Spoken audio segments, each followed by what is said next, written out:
Hi, I'm Tom from Volpe Woodworks. Not one of my normal boxing or packing videos. This is actually a video on a review of veneers that I don't care to work with.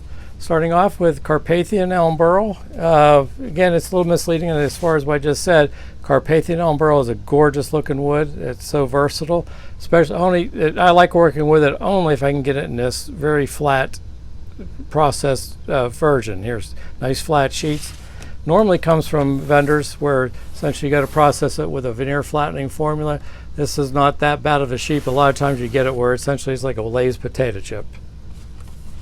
That's Carpathian Elm burl, followed by mahogany crotch or just crotch veneers in general. Problem with the crotch veneers as a reseller, they're really hard to ship because they got a lot of long grain, but then they're also with perpendicular they got a lot of short grain. So it does, if you ever bought veneer from me in the past, you notice that I like to ship veneers coiled up.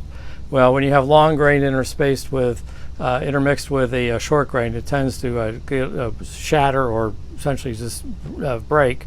So it just really is a hard veneer to ship, but it is worth the effort to work with.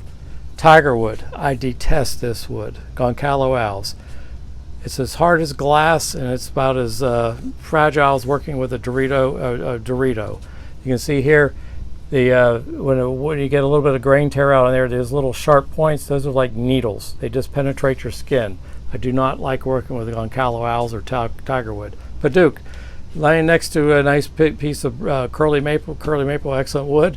Paduk, it's actually the sanding process. The dust can, if you have it adjacent to a piece of or a lighter color wood, the sawdust can bleed over and fill into the pores. It makes it almost impossible to get the sawdust out of the pores of the wood. That's Paduk. Plus, it's a little brittle, and when I go to ship it, it can possibly shatter. Gaboon, same thing. Tends to be on the brittle side. Lacewood, another veneer. It's tends to be on the brittle side. Does not coil up at all.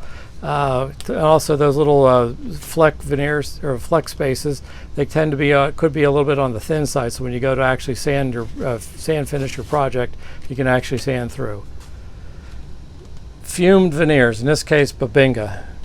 This is regular native or raw veneer on the left side. Binga Quarters, same veneer. When it's fume process, it's a designer choice to expose it to ammonia gas and change the veneer color. I just particularly it just kills it. Look at that. That is just ugly. Here's Binga, and it's with a little bit of alcohol spray. You can see how gorgeous the veneer that is.